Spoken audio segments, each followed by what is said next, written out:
할렐루야. 오늘도 새날을 주신 하나님을 찬양합니다. 오늘도 주님과 동행하는 복된 이날 되시기 바랍니다. 오늘 우리에게 주시는 하나님의 말씀은 데살로니가전서 4장 1절에서 8절까지 말씀입니다. 제가 봉독해 드리겠습니다. 그러므로 형제들아, 우리가 끝으로 주 예수 안에서 너희에게 구하고 권면하노니 너희가 마땅히 어떻게 행하며 하나님을 기쁘시게 할 수 있는지를 우리에게 배웠으니 곧 너희가 행하는 바라 더욱 많이 힘쓰라. 우리가 주 예수로 말미암아 너희에게 무슨 명령으로 준 것을 너희가 아느니라. 하나님의 뜻은 이것이니 너희의 거룩함이라. 곧 음란을 버리고 각각 거룩함과 존귀함으로 자기의 아내 대할 줄을 알고 하나님을 모르는 이방인과 같이 세욕을 따르지 말고 이 일의 분수를 넘어서 형제를 해하지 말라. 이는 우리가 너희에게 미리 말하고 증언한 것과 같이 이 모든 일에 주께서 신원하여 주심이라. 하나님이 우리를 부르심은 부정하게 하심이 아니요 거룩하게 하심이니 그러므로 저버리는 자는 사람을 저버림이 아니요 너희에게 그의 성령을 주신 하나님을 저버림이니라. 아멘. 오늘도 이 말씀을 통해 우리에게 주시는 하나님의 음성을 듣게 되기를 바랍니다. 자, 지금까지 데살로니가 교회에 대해 칭찬을 아끼지 않았던 바울은 편지 이제 막바지에 오면서 그리스도인들에게 꼭 필요한 삶의 태도를 데살로니가 교회 성도들에게 권면하고 있는 내용이 이제 오늘 본문 이후에 나오는 내용입니다. 1절을 보시면 그러므로 형제들아, 우리가 끝으로 주 예수 안에서 너희에게 구하고 권면하노니 너희가 마땅히 어떻게 행하며 하나님을 기쁘시게 할 수 있는지를 우리에게 배웠으니 곧 너희가 행하는 바라 더욱 많이 힘쓰라. 아멘. 한마디로 바울이 데살로니가 교회 성도들에게 권면하는 핵심은 하나님을 기쁘시게 하며 살아라 라고 하는 것입니다. 물론 지금도 참 잘하고 있다고 격려하면서 그와 함께 계속해서 앞으로 더욱 많이 힘써야 될 것, 바로 하나님을 기쁘시게 하는 삶이라는 것입니다. 그렇습니다, 여러분. 데살로니가 교회 성도들뿐만 아니라 모든 성도들에게는 하나님을 기쁘시게 하는 삶, 이것은 마땅히 살아야 할 최고의 삶의 목표, 목적인 줄 믿습니다. 고린도전서 10장 31절 말씀에는 그런즉 너희가 먹든지 마시든지 무엇을 하든지 다 하나님의 영광을 위하여 하라 라고 말씀하십니다. 하나님의 영광을 위하는 것, 하나님을 기쁘시게 하는 것 같은 말이라는 것입니다. 그런데 먹든지 마시든지 그랬어요. 즉 우리가 아무렇지도 않고 당연하게 행하는 평범하고 일상적인 작은 삶 속에서 매일매일 아침 먹고 점심 먹고 식사하는 것처럼 우리가 목이 마르면 당연히 물을 마시는 것처럼 그렇게 평범하고 작은 일상에서조차도 어떻게 하면 하나님께 영광을 돌려드릴 수 있을까? 어떻게 하는 것이 하나님을 기쁘시게 해드리는 일이 될 수 있을까? 그것을 생각하며 그 일들을 행동으로 실천하며 살아가라고 권면하고 있는 것입니다. 구약 성경에 나오는 에녹은 65세까지는 제멋대로 살았어요. 그러다가 65세에 아들 무드셀라를 낳게 됩니다. 그리고 급변해서 앞으로 남은 300년의 그의 인생은 오직 하나님과 동행하며 살았다 그랬어요. 그리고 하나님과 동행하며 살다가 죽음을 보지 않고 하나님께 불림을 받게 되었지요. 바로 이러한 에녹의 삶에 대해서 히브리서 11장 5절에서는 이렇게 얘기합니다. 믿음으로 에녹은 죽음을 보지 않고 옮겨졌으니 하나님이 그를 옮기심으로 다시 보이지 아니하였느니라. 그는 옮겨지기 전에 하나님을 기쁘시게 하는 자라 하는 증거를 받았느니라. 아멘. 여러분, 창세기에서 에녹이 300년 동안 하나님과 동행하며 살았다라고 하는 것을 히브리서 기자는 하나님을 기쁘시게 하며 살았다라고 그렇게 다른 용어로 이야기하지만 이것이 서로 똑같은 얘기라는 것이죠. 하나님과 동행한다, 하나님을 기쁘시게 한다, 하나님을 영화롭게 한다, 다 같은 얘기라는 것이죠. 그래서 여러분, 우리가 모든 일상의 삶에서 하나님을 기쁘시게 하려면 어떻게 해야 되느냐? 주님과 동행하는 삶을 살 수 있어야 한다는 것입니다. 반면에 노아 시대에 하나님께서 홍수 심판을 내리신 이유, 롯의 때에 소돔과 고모라를 멸망시키신 이유, 그것도 누가복음 17장 말씀에 보면 그들이 대단히 포악하거나 지금 우리가 범하는 범죄보다 더 심각한 죄를 매일같이 범했기 때문에 심판하신 게 아니었다고 말합니다. 그들이 범한 가장 심각한 죄는 먹고 마시고 사고 팔고 시집가고 장가드는 너무나도 일상적이고 평범한 삶 속에서 하나님을 지워버렸다는 것입니다. 그 모든 일상의 삶에서 주님과 동행하는 삶을 하나님이 기뻐하시고, 그 모든 일상의 삶에서 하나님을 배제하고 하나님을 잊어버리고 하나님을 깨끗이 지워버리면 그보다 더 큰 죄가 없는 것이죠. 이것이 심판을 초래한다는 것입니다. 그렇습니다, 여러분. 주님은 우리가 하나님을 기쁘시게 하기 위해서 우리의 일상의 모든 삶을 포기하고 갑자기 목회자가 되고 갑자기 선교사가 되고 하나님 나라를 위해서 그냥 모든 재산 다 포기하고 하나님께 바치고 이렇게 큰일 하라고 말씀하지 않으십니다. 일상의 작고 평범한 생활 속에서 직장에서 근무하고 또 가게에서 손님을 맞이하고 또 돈을 계산하고 자녀들을 양육하는 일상적이고 평범한 삶 속에서 에녹처럼 주님과 동행하며 사는 삶을 살 때 하나님이 기뻐하시고 그것을 하나님께서 영광을 받아 주신다는 것이죠. 특별히 성경에서 하나님을 기쁘시게 하는 삶에 대해 구체적으로 언급한 내용을 오늘 본문에서 좀 다른 성경에서 좀 찾아보면 로마서 8장 8절에 보면 육신에 있는 자들은 하나님을 기쁘시게 할 수 없느니라, 그렇게 말씀을 하십니다. 왜냐? 육의 생각은 하나님과 원수가 되고 결국 사망에 이르게 하거든요. 반면에 영을 따르는 자들은 하나님을 기쁘시게 하고 그 결국은 생명과 평안이 그의 삶에 깃들게 된다고 말씀하십니다. 그러니 하나님을 기쁘시게 하면서 우리가 주님과 동행하는 삶을 살려면 육신을 따르는 삶이 아니라 영을 따르는 삶, 영의 일을 생각하고 영의 일을 따르고 하나님의 법에 순종하며 살아갈 때 주님과 동행하고 하나님을 기쁘시게 하는 삶을 살게 된다는 거예요. 뿐만 아니라 히브리서 11장 6절 말씀에 보면 믿음이 없이는 하나님을 기쁘시게 하지 못하나니 하나님께 나아가는 자는 반드시 그가 계신 것과 또한 그가 자기를 찾는 자들에게 상 주심을 믿어야 할지니라. 아멘. 여기서 하나님께 나아가는 자, 즉 예배하는 자에게 주시는 권면의 말씀이라는 거예요. 예배는 하나님이 참으로 기뻐하시는 것입니다. 그러나 모든 예배를 다 기뻐하시는 건 아니에요. 믿음이 없는 예배는 하나님께서 가증스럽게 여기십니다. 반면에 하나님이 계신 것과 하나님을 찾는 자에게 상 주시는 이심을 믿고 믿음으로 예배드리고 믿음으로 하나님께 나아가는 모든 사람을 하나님은 기뻐하시고 그를 위해 상급을 예비해 두셨다는 것이죠.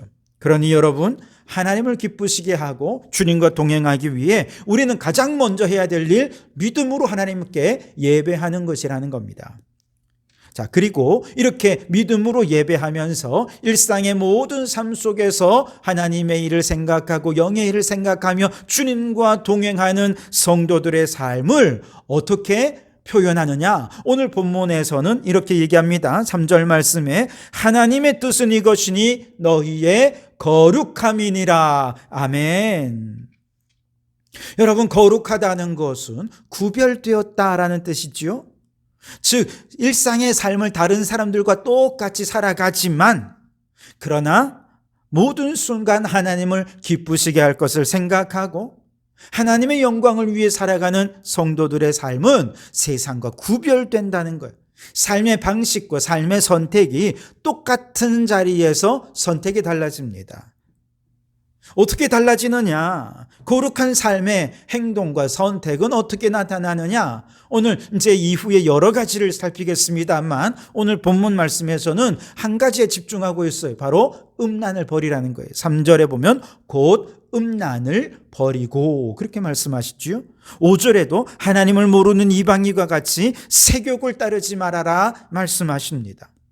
음란과 세욕을 따르는 것은 믿음 없는 자들이 육신을 따라 살아가는 자들이요, 이것을 하나님께서 싫어하신다는 거예요. 반면에 거룩하며 구별된 성도들은 하나님이 주신 성적인 즐거움을 누리되 가정 안에서, 부부라고 하는 울타리 안에서 누려야 한다는 것입니다. 그래서 4절에 보시면 각각 거룩함과 존귀함으로 자기의 아내에 대할 줄을 알고 라고 말씀을 하시지요. 즉 자기 몸을 거룩하고 존귀하게 통제하는 가운데, 즉 성령의 다스리심과 성령의 인도하심 안에서 자신의 아내와만 관계를 갖고 부부라는 울타리 안에서 성적인 즐거움을 나눌 때 이것이야말로 주님과 일상의 삶에서 동행하는 것이고 하나님이 기뻐하시는 삶이라는 것입니다. 여러분, 부부 안에서 서로 사랑을 나누고 성적인 교제를 나누는 거 우리 하나님 너무너무 기뻐하십니다. 그런데 그 울타리를 넘어서면 하나님이 가증스럽게 여기고 싫어하신다는 것입니다.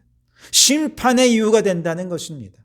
왜 특별히 바울이 오늘 본문에서 음란함에 대해서 제일 먼저 교훈을 하는 걸까?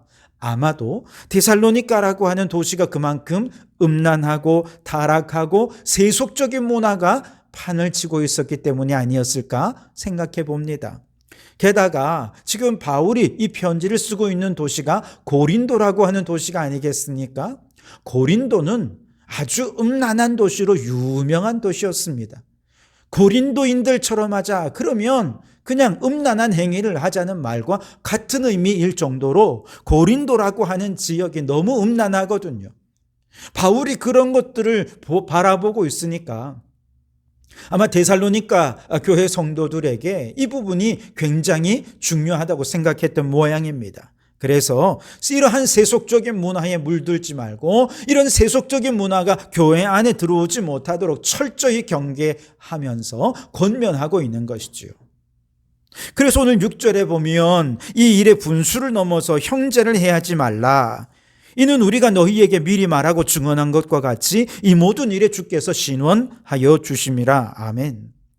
자, 여기서 부부관계를 넘어 남의 아내를 취하는 이러한 세속적이고 타락한 문화가 교회 안에까지 들어와서 믿음의 형제들 간에 타인의 아내를 범하는 그런 죄악을 범하지 말라는 것입니다.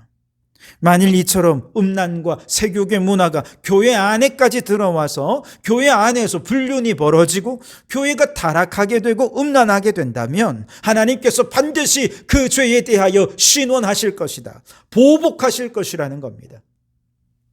왜냐하면 영혼의 거룩함을 훼손하고 육체의 욕망을 따라 행동하는 것, 그것은 곧 하나님을 저버리는 것이 되고 말기 때문에 그렇습니다. 교회에서 하나님을 내쫓는 것이 되어버리고 만다는 것입니다. 7절 8절이 바로 그 얘기예요. 하나님이 우리를 부르심은 부정하게 하심이 아니요 거룩하게 하심이니 그러므로 저버리는 자는 사람을 저버림이 아니요 너희에게 그의 성령을 주신 하나님을 저버림이니라. 아멘. 여러분, 성적인 욕망이 엉뚱하게 타락하고 음란하고 세욕을 따라서 육체의 욕망을 따라 살아갈 때 이게 얼마나 위험한지, 이 욕망 때문에 하나님도 교회에서 내쫓아 버릴 정도로 너무나도 위험한 욕망이라는 것이지요. 에이, 설마 교회에서 그런 일이 있을 수 있겠어? 데살로니가 교회 지역이 너무 타락했기 때문에 그 지역에 국한되어서 그런 얘기하는 거겠지. 여러분 혹시 그렇게 생각하진 않으십니까? 저 역시도 설마 교회에서 이런 음란한 일이나 남의 아내를 취하는 일 일어나겠어? 생각을 합니다. 제가 지금까지 목회하면서 그런 분들을 저는 본 적이 없거든요.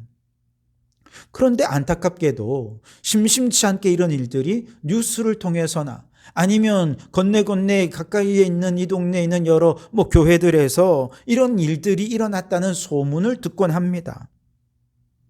음란의 영은 그만큼 강력하기 때문에 지금은 남의 얘기 같죠. 그러나 이게 언제 우리 얘기가 될지 몰라요.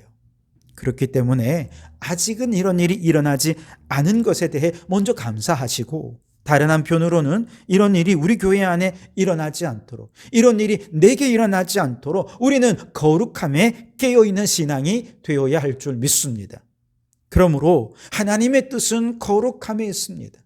그 거룩함으로 음란과 세욕을 쫓아 살아가는 것이 아니라 철저히 경계하고 구분해서 교회를 거룩하게 지켜내고 순결하게 지켜낼 때 모든 일상의 삶에서 주님과 동행하는 하나님이 기뻐하시는 삶을 살아가게 되어질 줄 믿습니다. 그러니 우리의 마음과 생각을 거룩하고 성결하게 가꾸어 가시기 바랍니다.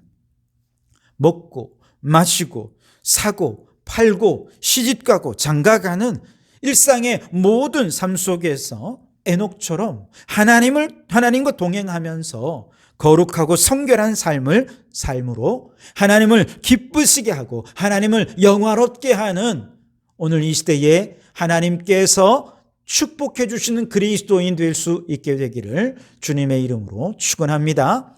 기도하겠습니다. 하나님 아버지 감사합니다. 오늘도 이 아침 눈을 뜨며 주님을 생각하고 마음을 열고 귀를 열어 주님의 음성을 들으며 이 하루를 시작하게 하시니 감사합니다.